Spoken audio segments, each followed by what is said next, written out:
Cincinnati's ready for the Big 12. It was time for them.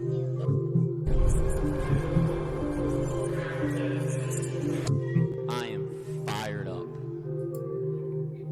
It's a blessing to be able to be in this league with y'all, putting on for UC. Cincinnati, a basketball school. And there he goes. Touchdown, Bearcats! Raquama again, another slam inside. Ladies and gentlemen, welcome back to the GoBeercats Podcast, part of the Catskeller Social Club and member of the College Huddle community. I'm Brandon, he's Darin, and welcome back to a busy episode here. Quickly fill it in, Darin. We have baseball to talk about, the spring football game, of course, some new portal news when it comes to basketball. Good stuff here. How are you doing on this very warm Monday evening in the Queen City? I'm enjoying the transition. Hopefully we're not like in second full spring. You never know. It snowed during finals week once when I was in college, so you never know. You never know. I remember like 2 years ago, I think maybe it snowed at the last day of April or something. So who knows what you're going to get. That is for sure. You and I, we just saw each other on Saturday. We made it out to the spring game. We made it out to the tailgate put on by the Republic of Cincinnati. And a big shout out to them for hosting the tailgate. We got to slam some Cincy lights together, along with some other guys that made it out. A nice little showing from everyone. And we're going to get into that. We're going to get into the spring game. We have. I'm really excited for this because we have each 5 way too early bold predictions for everyone, and I'm excited to share mine, Darin. I hope you got some good ones for us as well. We have not shared those with each other, just for for the listeners, so our reactions are live and just sort of off the cuff as well. So before we get into that, we've already been talking about beers, Darin. First off, let me ask you, I had a heck of a day, so I'm excited to have a beer. Are you drinking this Monday night?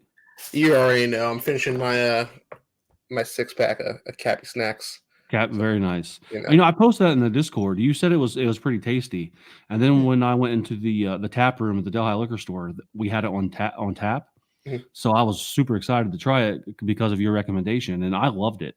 Yeah. It said fruit punch, and it kind of scared me because I'm not like a red Gatorade guy or anything like that. Yeah, so same here. I was kind of off put by it, but I was like, I'll pour one, see what it's drinking like, and it was really good. I got more like a cherry sour flavor, which I love, and I'm sure that we've blown that keg by now, but I certainly did my fair share of damage to that beer last weekend. It was really good. So did you appreciate the recommendation?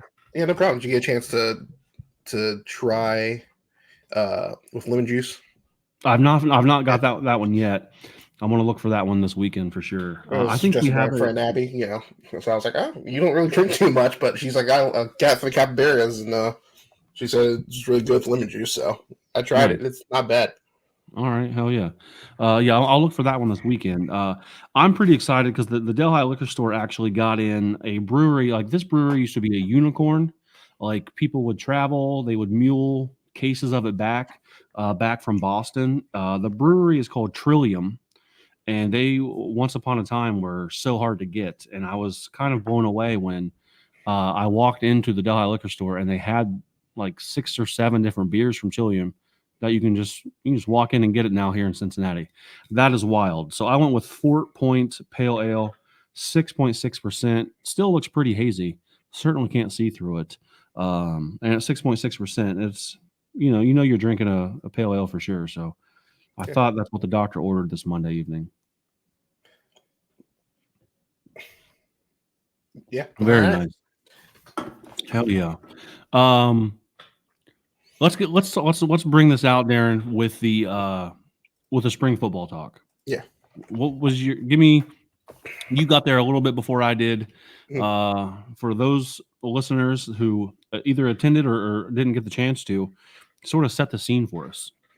Yeah, I mean, I'm just notoriously on time for things anyway, so I'm always usually the first person to arrive at most functions. Just, the type of person to wait all day because I have something to do at 6 o'clock and sit around all day waiting for anticipation for that. Yeah, went to Kroger next to my house, grabbed a 6-pack, just to kind of. I knew they were doing a light tailgate, so just a little something to sip on. And sticking with the Urban Artifact, their strawberry banana smoothie flavor, which was okay. It wasn't crazy. But yeah, got there. There's a few. The councilman was already there. The rest of the public was already set up. Good to go. I brought some sandwiches. Those barely got eaten. They only have so much of a shelf life in the sun before I get slimy and gross. But yeah, no, the weather was good. People started kind of, showing up, and it was nice vibes, Yeah, definitely. I'd echo all that for sure. Nice vibes. The sun was out. There's at least one guy that didn't get the memo of a light tailgate, and that was entertaining. I think you know what I'm talking about there. Yeah, definitely had some people going harder than others, and that's fine. But yeah, there was a lot happening on campus. I know campus was still coming off the buzz of the New Heights show that was recorded on Thursday. A lot of former players in town just walking about. And then there was a lacrosse game going on as well. I think they were playing Kentucky, if I read those jerseys right on my way out. But definitely a lot of interesting things. What do you think about the crowd there at the spring game? I know there's been sort of more of a conscious effort to try to get people there. I know some places it is a really big deal, but I thought the crowd matched, if not exceeded, last year's crowd. I think it did exceed last year's crowd. And I think I forgot what it pointed out to me too. Like it was pretty abundant. Based on the number of people I saw in seats, but then on top of that, just hanging around above the seating area. You had some people on the party deck, had some people on the field and VIP sections. They had the concession stand open on either side of the stadium, one of those windows, and then just a few small beer and chip stands open around the area. So definitely the size, it was definitely it's better. I mean, it's been better than most years, actually. Say what you will about how the season ended last year, but it's still some good momentum to see that kind of turnout. I think that was kind of surprising to me. I think you're right. Like, how would fans respond after getting kicked in the teeth year one in the Big 12? And I thought, maybe, I don't know, is the spring game an indicator of that? I guess we'll see. But I was kind of not shocked, but that's a strong word, but kind of surprised at least by the amount of people there for sure. I think it's an indicator in the change of culture, or at least the change in culture, by the fans themselves. University as well, obviously they have to get butts and seats, obviously, and keep the programs afloat. But with the move to the Big 12, it kind of feels like the cap is off, that we kind of finally get our due to be, in the upper echelon of college. I mean, we could be, 60 out of the top 60, but we have that seat at the table. It feels like now, at least. And I think I speak to this a lot. I mean, obviously the CFP was in 2021 at this point, but I think that really helped a push for us to see what's out there in other sports. As well as just show up to support things, because you'll see someone like Nebraska, filling up their football stadium for a volleyball game, or Iowa. I mean, Iowa women's basketball.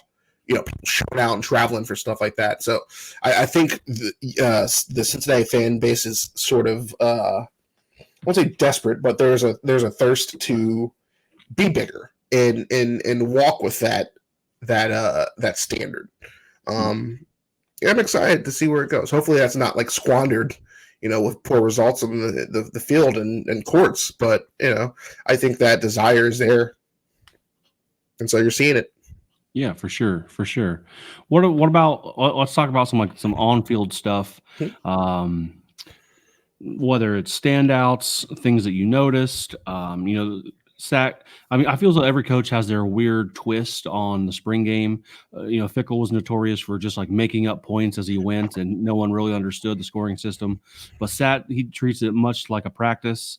Although this spring game was a little bit more actual game, playing against each other than last year's was, when it was much more of a practice with a little bit of scrimmaging. So what about players, positions, sides of the ball?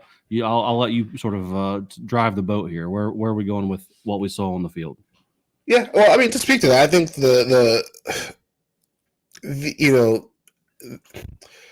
this is a bit of maybe not a hot take, but like I consider spring games sort of like your, the saying about your wedding day. Your wedding's not for you; it's for everybody else. The spring game is a showcase.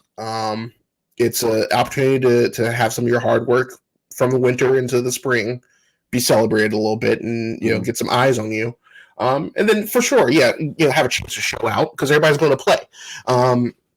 Who's obviously able-bodied in this case. So I think that part of that is that kind of realizing a little bit of showmanship that's needed for that, giving the people a little bit of what they want. I mean, and even he said in the post-game interview, they kept it simple today. And that was by design. They weren't, obviously, no coach wants to really show their whole hand, but you at least want to get the concepts down. I thought the mix of drills and scrimmage was much better this time around, because they kind of noticed they start out with individual practice, come together, stretches, kind of get the show on the road with a little bit of team drills, and then the game. And then by the time they were announcing, tell everybody, hey, go home, and thanks for coming out. They kind of broke back into practice, and or a little bit of practice, I should say, and kind of like cool down and sort of walkthroughs, and then people got on the field and interviewed and stuff like that. I noticed like I said, the drills weren't too much to scoff at. Obviously, you did your standard, PAT, a simulated kickoff wedge formation, and again, your scrimmage kind of. It wasn't quite red versus black. It was kind of more defense versus offense in a way. It felt like, just the way it had a lot of shirts tied up on that. The freshman quarterbacks, freshman and sophomore quarterback in this situation, had regular white jerseys on, so they were open for contact.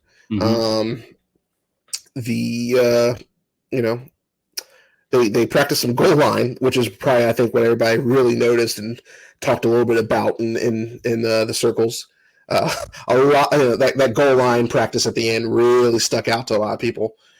I think that's partially just because of the horrors of last season, being good between the 10 and their 20, is a lot of people put it. So that's kind of what stuck out to me as far as like you just seeing working on that stuff.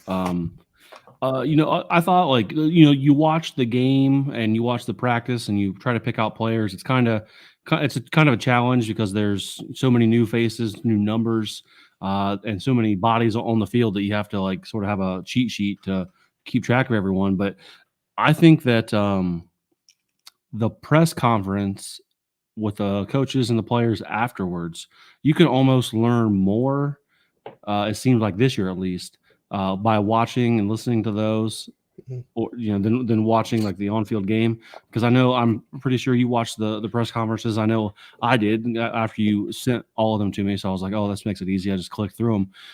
When I listened to them, I thought I learned. It seemed like I learned a lot, especially from the players when they're being interviewed themselves. They're not as buttoned up as the coaches. They don't have as much practice with coach speak and everything. So, they're just answering questions the best they know how. And I thought there was some, some not like bad things, but just telling things as you see, them putting in the work for the 15 practices this week. Like Carter Jones, I thought looked great. He's the kicker. I mean, he was on the team last year. Seemed like I'm pretty sure Carter Brown. I'm sorry. I said Carter Brown. What I said? I don't know what I said. Carter Jones. Oh, yeah, I'm sorry. I read two lines together there in my mind. It's all good. Like I said, it's been a long day. But yeah, he looked really good. He nailed a 55-yarder. I think he was 3 for 3 or 4 for 4 on the day with that one. But apparently in the spring he's been working on stuff and kind of struggled. Yeah. So seems like that whatever work he's putting in, he certainly paid off, at least in this simulated game when he's knocking down 55-yarders. Yeah, I think credit to Sat in this situation. Obviously, different coaching styles for different folks. I think he seems at the top to really kind of let you battle through your demons. And give you the chance to work that out. And then maybe. Sometimes too late to if you were to ask some people, maybe make the change if he needs. But I respect that. Not that it's a spring, so we're not gonna be hasty about anything. But he's upfront about it. He's like, he's battling through some of the stuff. He's trying to get some things right. He looked better today, or at least in our case Saturday, than he did in the spring, and hopefully he can carry that into summer and higher ground. One of the splash plays, I guess if you could call it, at the spring game was a fade to the opposite corner end zone from Storesby to true freshman, early enrollee, I think, Cale Woodburn. That kind of that got all the oohs and ahs and got people a little hyped there towards the end of the game, really. But he's a smaller dude. In the press conferences, they were some of the guys were talking about how they give him crap for being kind of undersized, and I guess he'll get into the weight room and they got a plan for him to put on 15 pounds or something like that before the actual season starts. But I thought he looked pretty good. Definitely some potential there to outrun people, because I think it was Sorsby that said in the press conference Cale Woodburn gets up to 22.5 miles per hour getting downfield. Yeah, which is that's blazing fast. It doesn't matter your size, I guess, if you're that fast sometimes. Yeah, the kid's speedy. He definitely turns some heads. Best case scenario, he really got some backers in the court of public opinion. At the end of the day, coaches are going to play who they're going to play, and if he grasps the playbook well enough somehow, then he'll probably play at that point. But he's also a true freshman, so who really knows? Coaches don't, the coaches that are coaching have still all been around for a while, so I'm sure they all hold some form of that mentality that you don't play your freshman unless they force your hand. He looks like he has the raw talent too, like I said, but if everything else has to fall in line. But also, if they can't put him out there and he doesn't put on the weight that he needs or the strength that he needs, then he's not going to be out there long. No, it's a one play, and then maybe you burnt your hand at that point. But no, not just even that splash play. He had a different another play where he was just kind of motoring down on a I forgot exactly what it was. But he was turning heads. He was quick. He caught another ball or two. It was just quick feet, good quick change of direction. He looks small. You can tell, for sure. It goes without saying. He said he was 165. He was 140 when he left, and he'd already put on more weight. But obviously the plan is to put on some more, give him a full summer to add that weight on. Tight ends look great for the limited time. We kind of saw the Des Ritter special bread and butter. I was going to bring that up. Yeah. Sort of that outlet, the RPO. Or part of the RPO, or the RPO play. But that looks like that's going to be, and of course, again, they said they weren't going to show too much. They said that they're going to keep it simple, but it's cool to see, or it's good to see. Does that a tell that there's going to be a more concerted effort to get tight ends the ball and out in the flat, or is Sorsby? I want to get your thoughts on him here next for sure. But is he? He's advertised having a big arm. Mm-hmm. Is that the threat? But you throw under and get yards that way, and let the talented tight ends that you have do work. I'll be interested to see if that's a bigger focus come fall. Yeah, he's definitely got the arm. We saw him stretch it. I mean, it didn't connect a few times, but I think some of those were more on the receiver this time around. So he's definitely got the arm strength. Your hope is that he is going to be able to take what the defense gives him a little bit more within his tool set.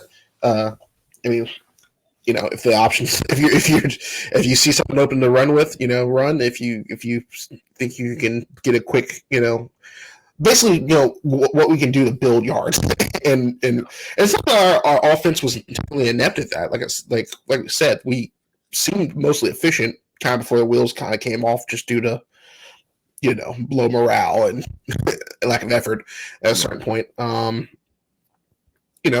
you can see sort of what the offense was building. It's going to be about what we can do when we get into the red zone, I think, is a lot of people's questions. Yeah, I mean, I didn't really see anything cause for alarm. I think he was playing pretty relaxed. Maybe that body language doesn't sit right with a lot of people, but I can see why he's here. Okay. I will say Brady Lichtenberg seemed like he struggled a little bit. Ran a lot more than I expected him to. Maybe that could just be a breakdown. I obviously can't footage to go back and watch. You don't get those plays back because there's not really streaming of any kind or replay for us fans. But he seemed like he struggled to really find, move the ball down the field in the air, really. Yeah. Ran tough. I think he picked that up a little bit from last year. Maybe that's what he wanted to do more this year.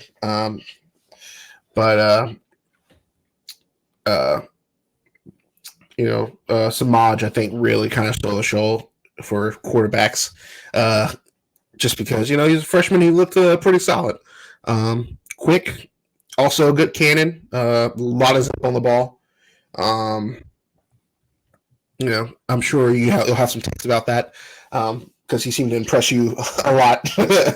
I mean, I don't know if it was so much as Samaj Jones impressing me or the lack of Sorsby doing it. I thought Samaj, I thought he was way too quick to run. He's not. I mean, he's glancing at his first option, not getting through any of the progressions. He's just taking off. I don't know.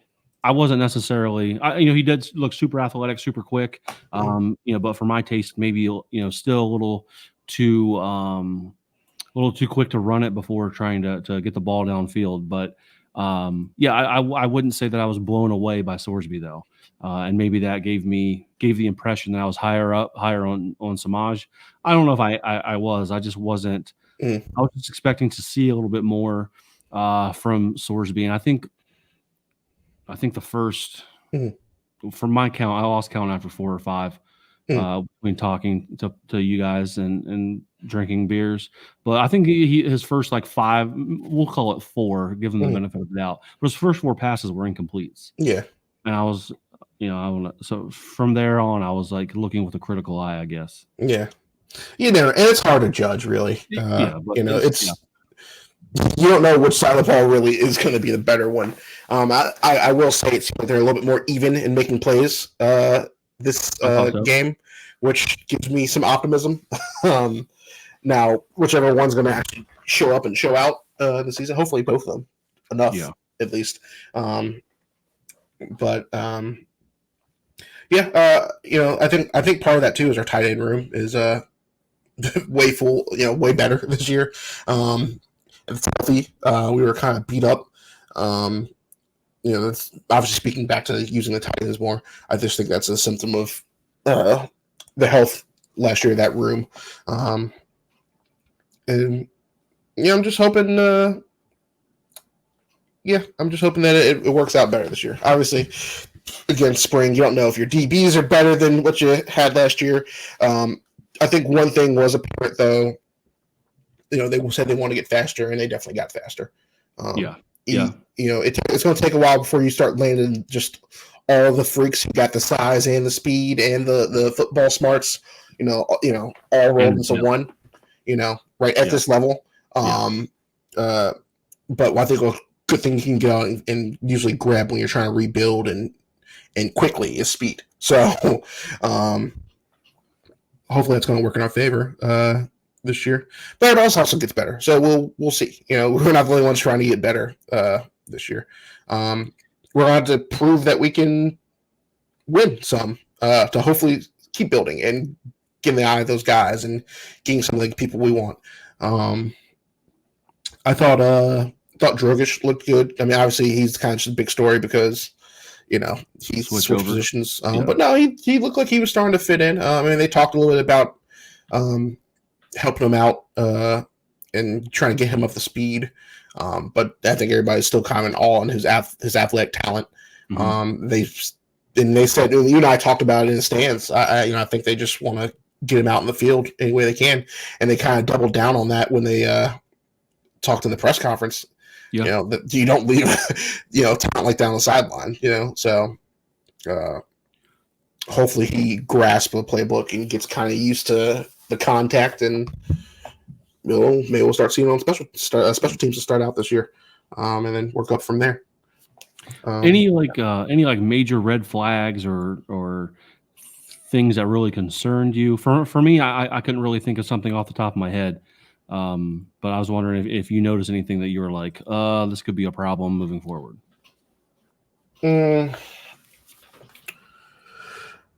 I wonder about depth on the defensive line. Okay. I wonder how they'll be.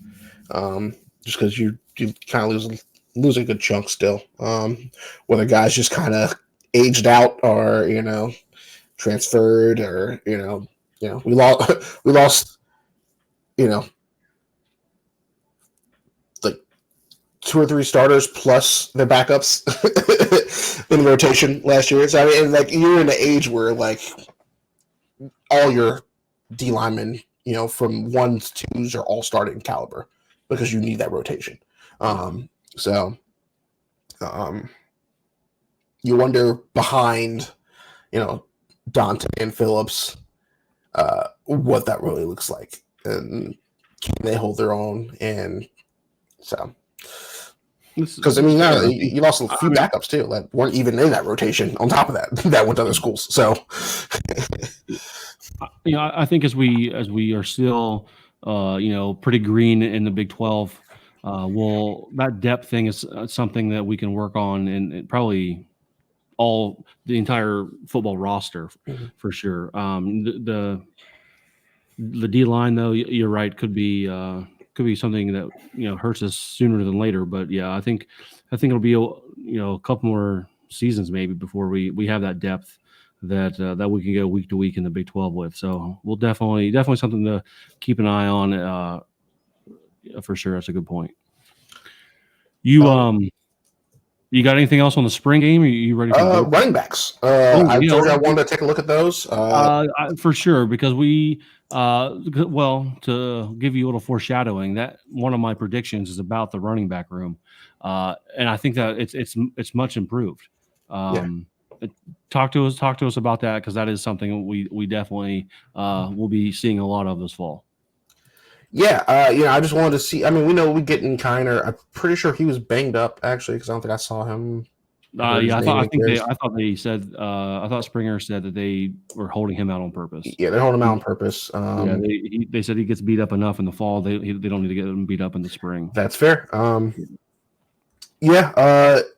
Behind him though, I mean, Chance Williams, Evan Pryor, both looked really solid. I'm interested to see what because I mean they're both juniors, redshirt and just true junior. I'm really interested to see what our rotation looks like. They both look pretty solid though. I don't have too many complaints about them. I liked what I saw. Looks like we sort of kind of had the what's going to be close track are just pure speed back, like quick, shifty. I know they tried. I want to say they tried Chance out at returner for a second too, if I remember correctly. Also, Aaron Turner, I think was it Aaron Turner? I was back there as well at returner. But yeah, it looks like we're going to have a good combination of backs this time. It looks like I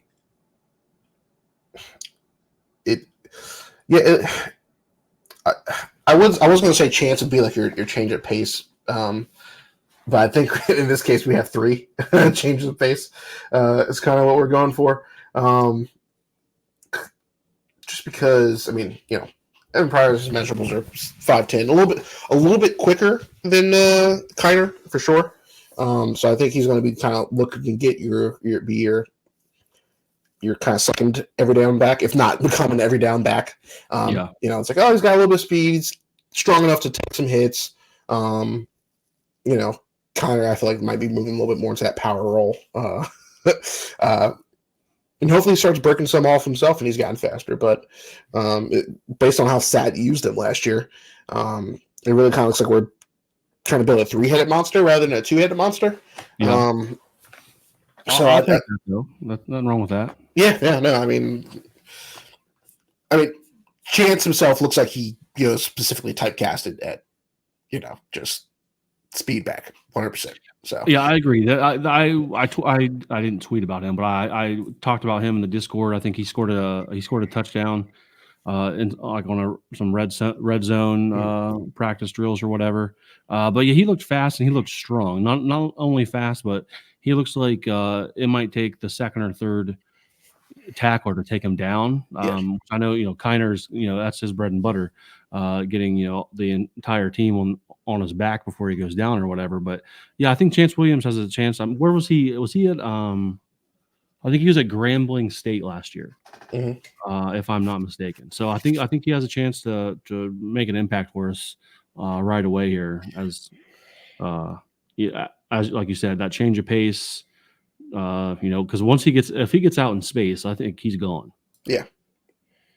So he's got to be strong enough to take that initial hit, break that hole, and go. Yep. So, and I mean, now we have that. That's really kind of what he's looking for in his stretch plays. That clearly didn't go away, because that was our first few plays were some runs that, stretch the defense, hope to suck them in, and then you see daylight go and you're gone because everybody's already downhill. And the second and third levels are pretty much at the first level. So, yeah, I'll be interested to see how that works out, especially with a line that has a little bit more of an understanding with what you want to run. Now, my friend brought a good point. Usually it's a great thing when all your linemen come back, but sometimes isn't if they don't perform well enough still, or if they turn out to be that they really just don't have that talent naturally. Obviously, we got some guys on it who are Luke. I'm not talking about him, but everybody else, you wonder how they've evolved. It looked good. It looked solid. I didn't really see anything that indicated sack potential, really, at least from our how your guys stack up against your guys, it's always going to be hard to tell. But didn't look like he was running. Sorsby was running for his life. Yeah. Not until we got down to like the second and third levels of the roster. So, hot take time. Hot take. Bold predictions time. Yeah. All right? Let's get into it here. You want to start us off, or you want me to start us off here? I'll let you start off. All right. Are we alternating these? Yeah. We'll go. Okay. We'll alternate. You want to comment or question my sanity on either any of them, or vice versa? We can do that in between here. My first That's one. what I'm here for. Our first one here in terms of defense. All right. Opposing teams averaged 6.6 yards per play against the Bearcats last year. That was good for 129 in the country. I think our new defensive coordinator, hailing from Iowa State, and the 3-3-5 defense will have the Bearcats way up that ranking this year. I'm gonna put us in that ranking, that specific category. I'm gonna say top 50. Okay. Improvement defensively. Yeah. I think Samaj Jones will work his way to second string this year. Overtakes Lichtenberg for the 2 spot. Lichtenberg. Yeah, eventually I think he overtakes Lichtenberg. I don't think it may not happen in camp, but it will happen at some point this year before the year is out. Yeah. Small sample size so far, but definitely has some skill to make a push for it for sure. No argument there. Nothing too crazy. My next one, moving over to special teams. I think Carter Brown will have a breakout season for the Bearcats, if not the outright team MVP this year. Okay. Some game-winning kicks. Game-winning kicks. I think what he said, he shot like 79% last year. And he said, he'd like to increase that by at least double digits, or, be in that neighborhood. I think he'll meet his goal, if not exceed it, and be able to really make a difference for us in some tight spots. I think he will hit a 60-yarder. Ooh. Or at least push into that 58 range. He's got a leg, man. Yeah. I think he'll hit one this year. Is that your four or your second bold prediction? Yeah. All right. So deep kicks from Brown. I like that. Pushing 60. That would be how long was the kick from Andrew Gantz when he beat ECU? Man. Was that Paul Brown? That was Paul Brown. It was cold. That probably was like 55 or 56. 57, I want to say, actually. I don't know why 57 sounds right, but it sounds like 57. Once we get off here, I'm going to look up that call from Dan Hoard. I mean, it was cold. It was I'm either at 57 or 54. Those are my two numbers. I don't know which. Considering it was pretty cold, that ball was hard, I might want to say it's 54. And at that point, too, 2014, you didn't have kickers really kicking it like 60 at this point. So, Yeah, I was there that game. Same. Brutally cold. The wind off the river did not help. My friend was wearing a T-shirt as a shiesty. Oh my God. out of the trunk of my car. So I was not. I was bundled to the T. That's for sure. Good times though. Beating ECU, winning games with walk-off 50-some yarders. That's a good time. I liked it.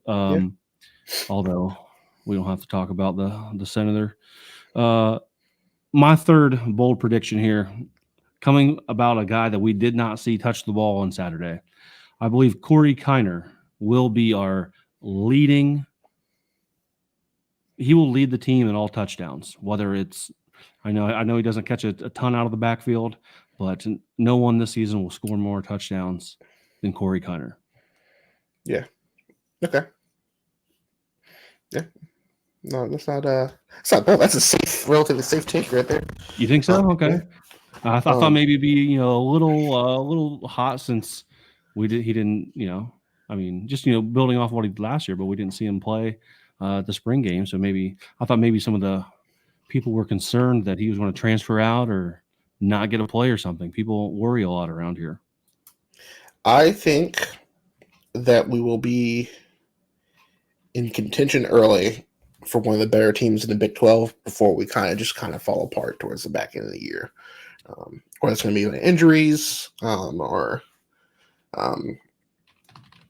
just kind of running out of steam and talent. We'll still go bowling, but I think, we're going to start off pretty hot. I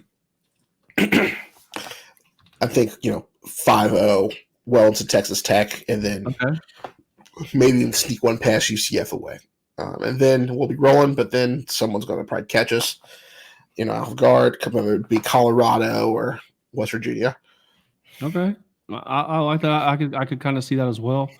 Certainly a team coming out showing that they have some stuff to prove. Mm-hmm. And I don't know how many leaps and bounds Pitt is going to take this year, or we kind of know what we're getting with Miami.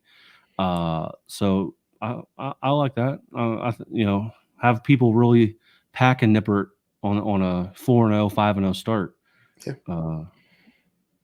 I like that. I don't know where homecoming falls in on that timeline, but could be a good time in Clifton with a hot start. Yeah. This might be where I take a little bit more of a turn here, Darin. I told you this one while we were sitting in the stands on Saturday. I do believe that Samaj Jones will make a start at quarterback for the Bearcats this year, and it doesn't regard anyone being injured. I think it'll be let's see what this kid's got, because we've hit a rough patch here and things aren't working the way that they should be, and let's see what this kid can do for us, because our other options aren't getting it done. Just off of a small sample size of the spring game, I believe that very well could be true this fall. I think Dante Corleone stays another year. I'm pretty sure he has more eligibility left.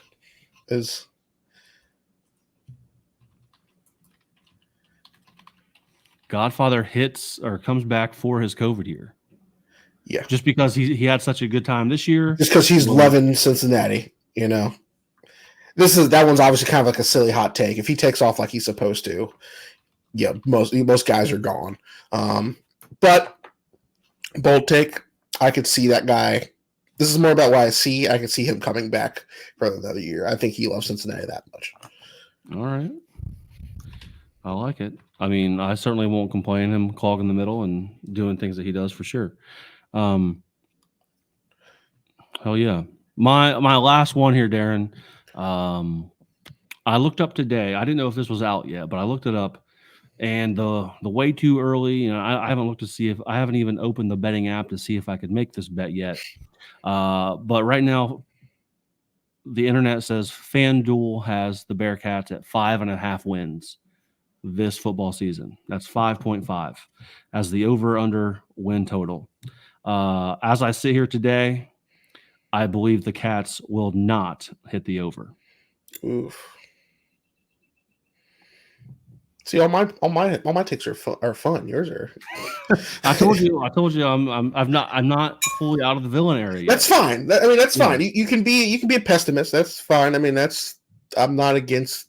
I'm not against pessimistic views as long as they don't become irrational. It's completely against my nature to do this. Yeah. I'm a pretty bubbly, optimistic person. That's fair. Yeah. Almost to a fault. Yeah. But that didn't get me anywhere last year with this football team. Mm-hmm. And I'm just, I guess, just trying out what the other side feels like here in the spring. So I'll tell you, if they start out a 4-0, 5-0 start like you've predicted here, I will be feeling much better, and I will find some way, like I do on this podcast, to atone for my sins. If anything, I do that on this show, so I will find a way to make up for my negativity here in the off season. Darin, give me your last one here. What's your last bold prediction? Oh, see, I told you mine are fun. Like, oh, that's all right. Hey, fun. I think Mason Fletcher goes full, just Australian rules and score. Shows us the athlete he is, and somehow he gets a touchdown this year for some reason. Like fake punt, fumble pickup, punt. Just I don't know, and it's gonna be heroic. Like it's gonna have a Disney movie about it. Man, I don't know. I don't know if I can place a bet or what the odds would be for a Mason Fletcher anytime touchdown this season. If I can find someone to take that bet, I'm going to put a couple bucks on it. Yeah. Just to root for that all season long. Make sure you give me a split of that pot if it's decent enough. Oh yeah, for sure. We can do that. We can make that happen. I like that, Darin. That was fun. If I have, as long as my week isn't as bad as today was, I'm going to see if I can't put our bold predictions in a graphic and tweet those out with the links and everything, and see if we can't get any listeners to yell at me and give us emails about me kicking my dog when I get home and bring on the hate here. So that was fun. I like it. It's it'll be fun to revisit this come beginning of December, hopefully. Well, I wouldn't say that. We'll probably have to revisit it come preseason. Oh, okay. Because this is way too early. Like we'll have a better idea once the camps start coming out. Seeing the how we do in Townsend, how that's shaping up to be. Yeah.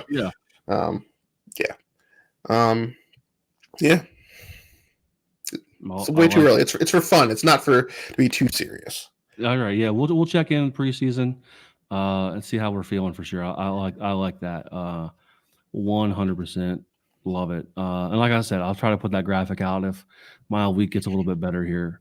I want to hear what we have about baseball though. We're on a 4-game win streak after sweeping TCU, beating the brakes off of Xavier up in Mason, and then Oklahoma State happened, and it didn't go well for the Bearcats.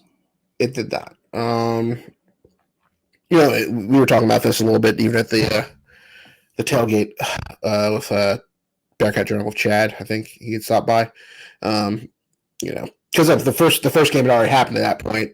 Yeah. We were up on them in the 7th inning and couldn't close the deal. Then we came back to win 8-4. I think that would have been the chance right there. I know I mentioned in the Discord last week someone had asked, about how good this team was, or the optimism of the team. Basically, it asked if we were exceeding Big 12 expectations. And I said, I'd say so, especially if we put up a good fight against Oklahoma State and still won. We didn't have to win that series, but definitely make it competitive, and hopefully take one. And we did not. I mean, I guess that's kind of the reason Oklahoma State is ranked at this point. They're number 21. So, yeah. 5-12 on Saturday, 6-10 on Sunday. I mean, kind of almost an average of 4 points per loss on that. Yeah. Just about. You hope to bounce back against Eastern Kentucky and keep winning against Xavier to kind of take the series for the year from them. Looking down the road, we got Houston. They're not too great of a team this year, but then after that, it's just tough sledding.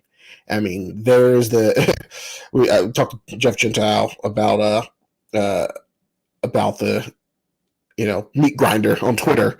He was like, the meat grinder's still coming. This is the meat grinder here coming up. After we get outside of Houston, I mean, UCF is ranked 17. West Virginia is no slouch. They beat actually, I lost how that game went, but they were in a really tough fight against UCF. Pretty sure UCF won that series. They're just that good right now. BYU's pretty solid, and Oklahoma also. They're just a really solid team. So you're hoping you can steal, obviously complete your out of conference games. Hopefully win all of those. Indiana, UConn, Xavier, Eastern Kentucky. Take the Houston series, and then at least take one from UCF, one each from UCF, West Virginia, and Oklahoma, and then hopefully win the series against BYU. It's in Provo. It's going to be hard, but maybe you can catch West Virginia at home potentially. I doubt it though. But you want to be the top 12 teams so you can be in the tournament. So at that point, you'll have a shot to get into the Big 12 or into the actual World Series tournament. So we just have to win enough at this point. The conference, sneaking in and getting the conference title at this point is kind of that's dead. So, But still, I mean, like we said, we're borderline overachieving, if not already doing that. I'd say so. Yeah. So that's fine. We'll see how they end the season. I think that could be a big deal as they try to end it with some momentum in some way, shape, or form, whatever that might mean to them. So yeah, like you said, the Houston series definitely more than winnable, and if we can, I mean, I don't think even with TCU's troubles, I don't know if a lot of people expected us to sweep them. No. So you can still squeak out one game here and there against West Virginia or Oklahoma or whoever it is, and still feel pretty good about the seasons where you are for sure. So still trying to make it out to a baseball game. I don't know if it's going to happen at this point. We'll see though. There's just like one thing I want to kind of hit on real quick here, Darin, because it's been documented really from beginning to end, and it looked like it was a great time. But if people haven't noticed your hat there that I was kind of reading as we were going there, we got to talk about it. Literally, we got to talk about it to steal their bits. But just kind of give me your thoughts on attending live and in person the recording of the New Heights, the games that they played and everything. And I guess the big question is here: if they do it again next year, would you go again?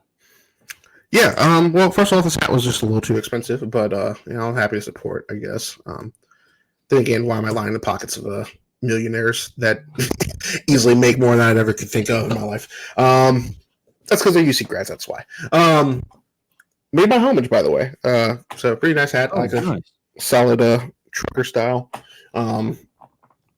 It was a good time. I mean, I knew I was going to enjoy myself either way. Regardless, I bought tickets to the event. But I think as we kind of got closer to the time, saw tweets, got up to the stadium, you realize it was going to be huge.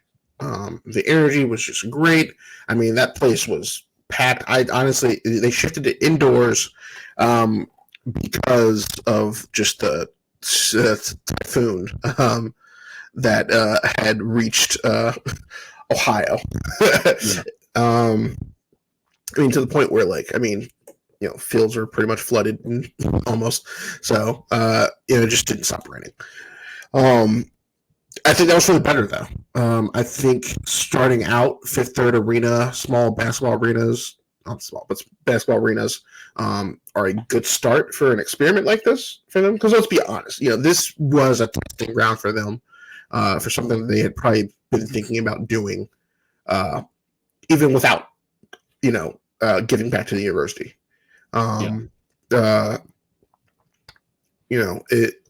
This, if you're going to try something new, why not do it at a place where they love you? And you can mess up. Because it was clear they were kind of going through a little bit of testing for things. Plus, just trying to make some things work with trying to pivot within 48 hours inside. But I think even with that, you probably would have saw a few blunders. But again, I think the size was right.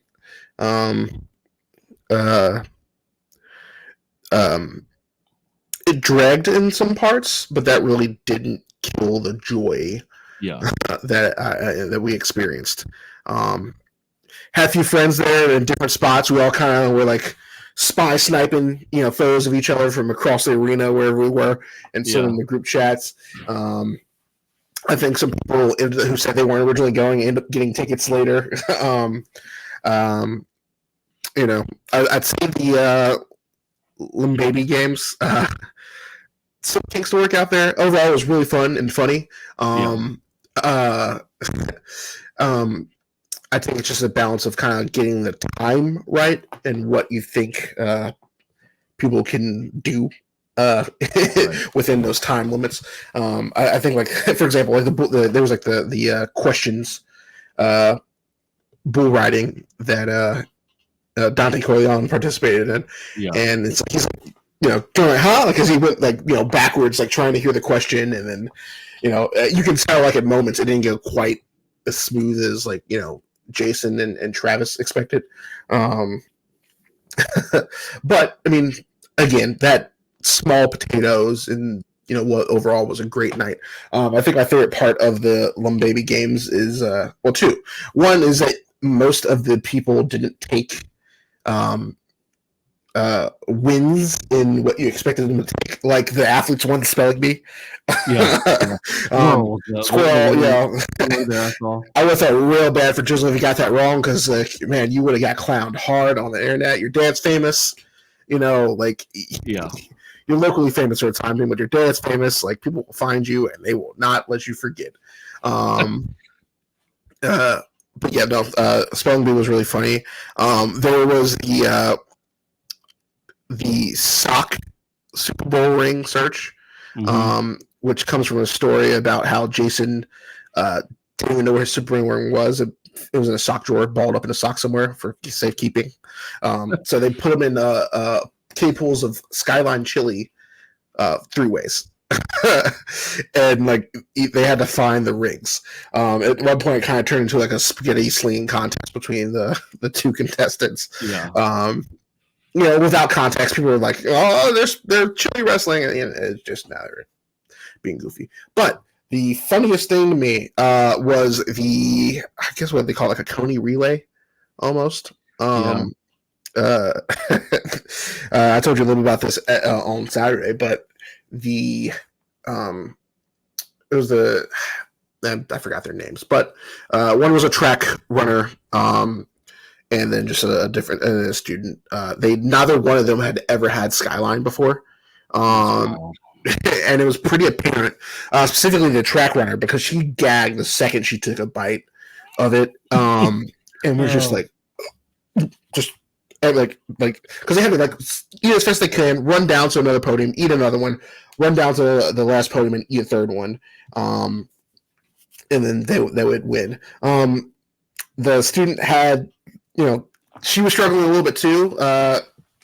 Kind of get her first few bites, and kind of was and she realized she didn't like the coney, but was a champ, powered through, got down to her second, about finished her second, and then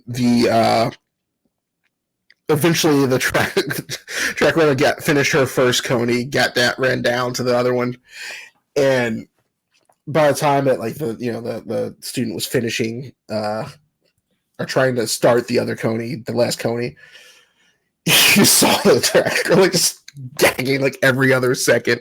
You see the Don sitting there like this, trying to coach her up,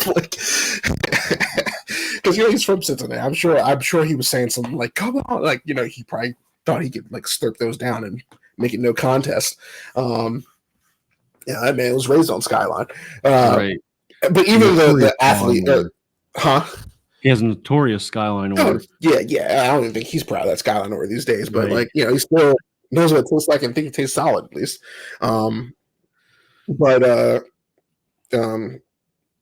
Yeah, even by the time the student was trying to finish her third coney, she was gagging trying to get it down to. I guarantee you, though, neither one of them will. If there was ever a chance for them to have Skyline for the first time before, they'll never try it ever. Scarred for life. They are scarred for life. That's hilarious. Moving into the actual podcast portion, the Team Academia did take the trophy. They won. They won the relay.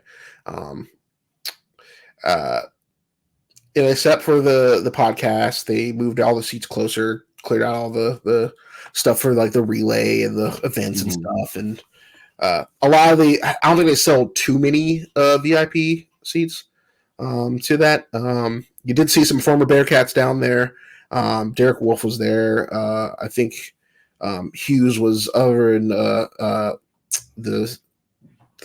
like semi VIP or whatever that third tier was. Yeah, chilling. And then they just kind of gave. I think they just kind of gave whatever open VIP seats to the actual student athletes. Yeah, makes sense. So they were chilling there. I mean, God bless Mason Fletcher. I saw him tweet like a picture, I guess, of what were the empty seats on that, like that semi VIP section before things really got going. He's like, "Oh, we got to fill this arena up." I'm just like, man, that dude loves Cincinnati. Like, it's kind of a weird thing to nitpick at, but like, hey, like, I mean, it did fill up eventually. Funny for him to point that out. Yeah, I mean, it looked like a good time. I'm not gonna lie. As soon as I saw the videos of them running out with the flames on either side, I was like, man, why didn't I go to this? So there were talks, immediately of them coming back, doing some sort of version for it next year, and I hope I'd be able to make that one because it definitely looked like a good time, and I definitely had FOMO trying to follow along on social media. Do you regret your takes on the article about? Because you, sir, accused the university of bringing them out as to dangle keys, essentially. As we got to get excited about something, and people were definitely excited when they were there on Thursday. Even in the press conference, some of the players were talking about how the campus was abuzz with everybody back. Look, I think this is what big universities do. Whether it's Joey Jaws Chestnut had a hot dog eating contest at Ole Miss on Saturday. Yeah. Did you see that? No, like a hot dog eating contest with him broke out. It makes sense. Like these are things bigger universities do, and why not go into leverage our resources? We have two famous athletes who want to give back. The podcast portion was great. I mean, they brought Desiree out to start first. Mm-hmm. From my understanding, there was supposed to be 4. His mom was there. I mean, his mom was over in the crowd watching. So,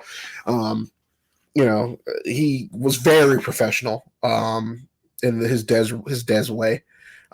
Gave us all the answers, buttered us up, the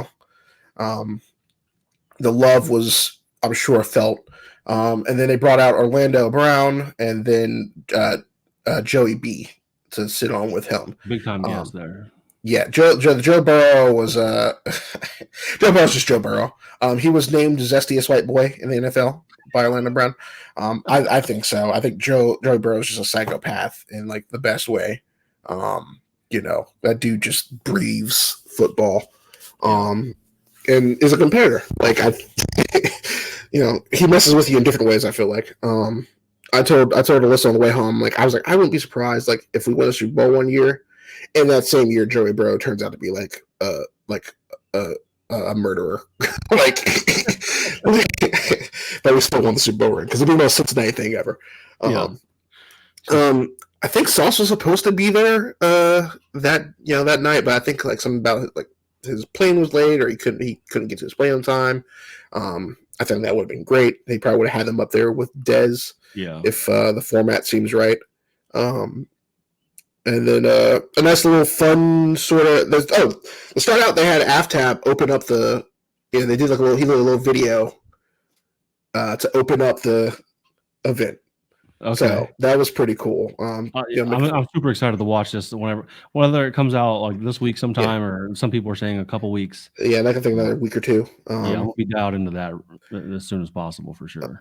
And then they do like a little graduation. If you've heard the story about the helmet going missing, the Belk Bowl is over. I heard the story on their podcast like last year or so. Travis Kelce gave Jason his helmet after the game and told him to disappear and run with it. And so then they had it at the bar later, and I guess like different patrons were trying it on, and it just disappeared into the crowd that night, and someone has it.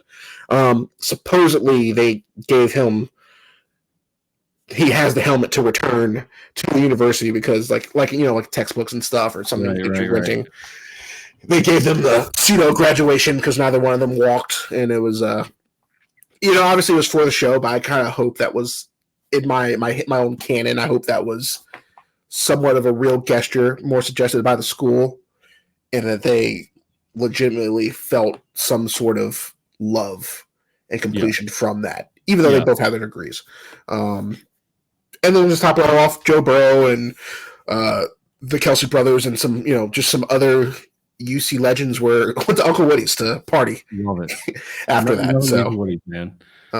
Good times. I will say, outside of that, we talked a little bit about this at the spring game. What do you think about the amount of veterans and former players coming back this week, just kind of make themselves known? I mean, I think it's great for like the players more so. I mean, the fans of course love it. I mean, if they get a photo op, and you and I, we knew exactly where Sauce was on the other sidelines because there was a herd of children trying to get his attention or his picture. Yeah. The fans love that, of course. I think it probably means more to the players though, just because with the transfer portal and stuff like that, it's showing like the university it's sort of like about them beyond their time just here. Like it's come back to the university. It's a family with a golf outing and the captain's breakfast and everything that they did this weekend as well. It's not just like, give us what you got and get on down the road. Come back and, train or speak to and help inspire the next generation of guys. I love seeing that. I think it probably means the fans love it, of course, but I think it probably means the most, like I said, to the current players that get a chance to pick their brains for that wisdom.